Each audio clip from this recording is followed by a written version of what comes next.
What's... Look. It's Billy Zane. Sherlock? Wow. He's breathtaking. Where's the bar on this canoe? Hey guys, this is CJ and Paul with FanFest News, and we are here with one of the most talented actors I've ever had the pleasure of watching in many films, Billy Zane. You're very kind, sir. Thank Hello. you. Hey, FanFest Newsies. How are we? I had first question is probably a subject you get asked about a lot: Titanic. You're obviously a very fashionable male, and So are you, sir? I try. But I do want to ask, how was it getting back into the early 1900s? How was the fashion and all that? Was it fun? Was it really hot and that kind of stuff? Like, how was it? Well, they were really meticulous on the show. The detail was what was so impressive, and curiously, the tuxedo that I had could only have been put on if you had a dresser, which really kind of affirmed the fact that if you couldn't afford to have someone do that, you got no business wearing one of those monkey suits. So and the guy who was my dresser his father dressed the king of Denmark or something like that. Like literally, it was like he came from a line of dressers. And it also forced your head up. Like that stiff collar made you look down your nose at people. It was very interesting how the fashion itself was actually manipulated to create a sense of separation from other people and other classes, for that matter. It was pretty interesting, but also chafed a beard when it came in. End of the day, you're like, for the love of God, why? But right on the tail end of the Titanic, the end of Holmes and Watson was one of the highlights of that movie for me. How did that come about? Will Ferrell there's a writer. I have to appear in one of his movies. I think every year. Really? No. Playing myself. I gotta play me in Will Ferrell movies or Ben Stiller films. Yeah, I noticed that. Yeah, you show up in a lot of movies as yourself. How is that to really not have to get into trying to be somebody else? It's just playing an exaggerated version. I don't know. It's the hardest character to play. I can always forget my lines. And let's see. It's weird to get the love for playing yourself often more than 30 years of character work. It's kind of like, all right, that was easy for a cameo where you kind of walk on, you're like, Billy Zane, what up? You're like, hi, how are you? Good to see you. Pretty hard stuff. Tough to get out of bed for. But I got to say, the real excitement that I have by participating in these cons is you good people. I'm blown away by the commitment and the love and the tolerance and acceptance. Talk about diversity. We left here yesterday and it was like 2,000 people who really kind of forgot what they're wearing and like didn't really, by that point it was just like going about their business. I felt like I was walking through a scene in Guardians of the Galaxy in the outdoor plaza. Like we were like on an alien planet, and there was like 2,000 people just like, checking their Facebook or buying a coffee or talking about, like putting no reference whatsoever in their extraordinary visage. And I was like, my God, this is it's the best. I love it. I've been doing this for about a year. It is my absolute favorite thing. And it's all about the fans, and I love the fact that it's really about the community.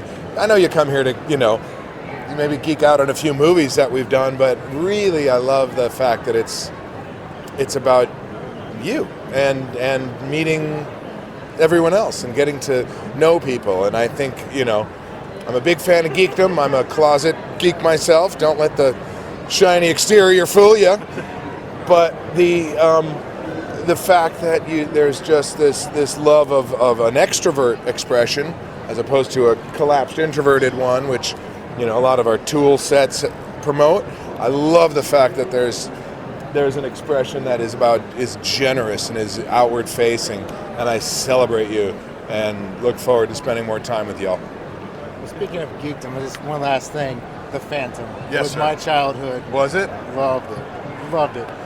How was it for you? I mean, it looked like it was an extraordinary movie, like on locations and stuff like that. I mean, The Phantom, I think, is my favorite character I played. It was a comic I had collected years before, and loved the fact that he was, super humane, not superhuman. Demonstrated restraint and disarmed people. He never killed. He always have like bing, like it was like that classic, and he used roundhouses and kind of John Wayne fighting style. It wasn't all jiu-jitsu'd out, or it wasn't too much kung fu. Right. And the fight and the way we shot it was as close to the spirit of the comic as we could. And I'm a big fan of a well-adjusted white hat hero and not an anti-hero. I think is was brave by its nature of its differentiation. He was happy to have animal friends and live in a cave and loved his job, and he was like, this rocks, what's not to love? That's why I think he was really cool. And my last question is going to go to one of my favorite roles of yours, Tales from the Crypt, Demon Knight, The Collector. Love that movie, terrified me as a child. How was it working there? I mean, I know Pinkett Smith was just starting out there, and it had a terrific cast, William Sadler, yourself. Just how was it? Because it looks like mostly night shoots, I'm assuming. No, actually, we built all those the exterior of that place was all built on a stage. It was in an old hangar in Burbank, and it was August and hot as heck, and it was a trippy time. But that whole thing was built on a stage, on an interior. And as far as a character, probably one of the most fun experiences I had. They gave me a lot of rope, and I made I ad-libbed a lot, and they seemed to encourage it ever more. I was like, are they really letting me? I kept pushing. I go, is no one stopping me on this? It's like, can we really keep going? I just kept pushing it, and they were like, no, more. I'm like, okay, let's go. It wasn't as comedic on the page, but they just kind of were, I just thought a demon who could employ anything, like, Aladdin's genie to make a point, and it will just conjure what he could, in order to seduce and, get his, but I love the fact that they let it just go to levels of almost musical comedy. Yeah, I had a lot of fun on that. Awesome. Well, we do want to thank you for taking some time out. Sure. Is there anything that you'd like to promote that you got coming up? Yeah.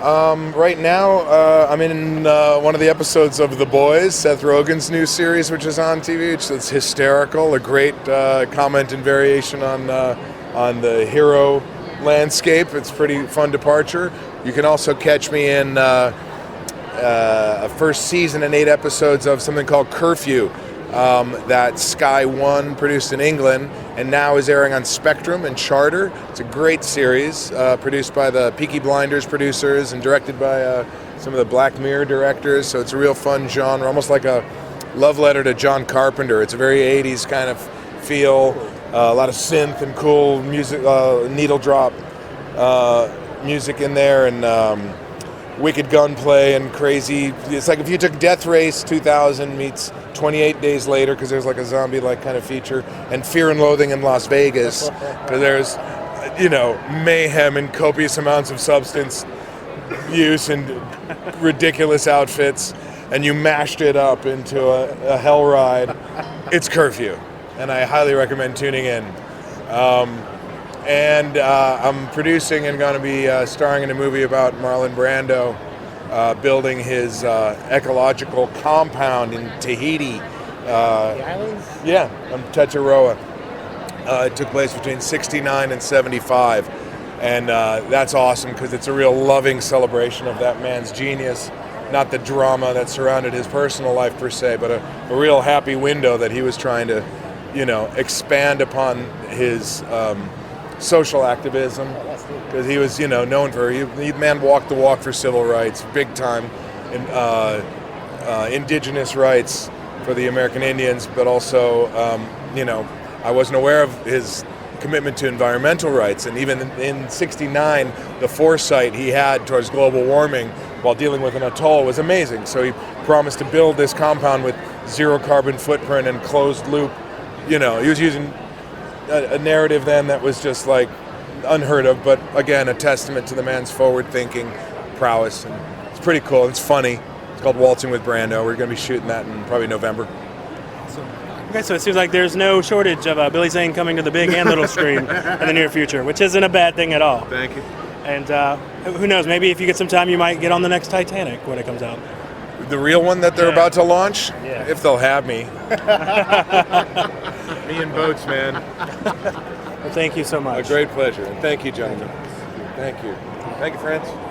Stay super.